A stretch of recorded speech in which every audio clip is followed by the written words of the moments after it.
Wanawake wengi nchini Tanzania wamekuwa wakitunza akiba zao kupitia mfumo wa utunzaji pesa unaoitwa vikoba. Mfumo ambao umekuwa ukiunda kikundi cha wanawake kuanzia 5 na zaidi.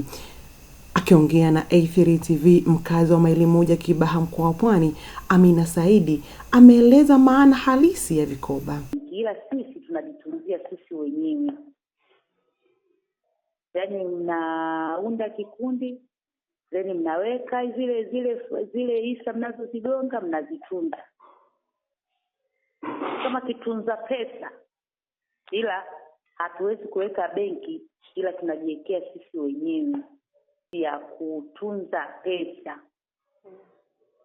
Hatuwezi kutunza pesa benki. Kile kipato chako kidogo unachokipata kile unapocheza vikoba ndio inakusaidia sasa, au inakufundisha jinsi ya kuweza kufanya budget, kutunza pesa kidogo kidogo. Ameongeza kwa kuelezea umuhimu wa kutunza akiba kwenye vikoba. Vikoba vina umuhimu. Vikoba vina umuhimu kwangu kujiwekea malengo yangu ya baadaye.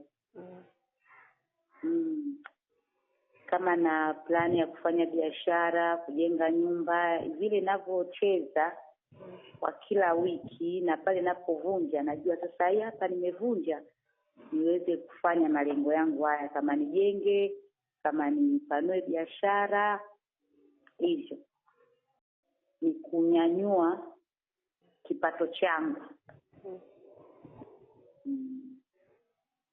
na biashara yangu. Kama mimi mfanya biashara, ninapocheza kikoba najua nimecheza kikoba, nikivunja hapa hii biashara yangu nitaiendeleza kupitia nini? Kupitia vikoba.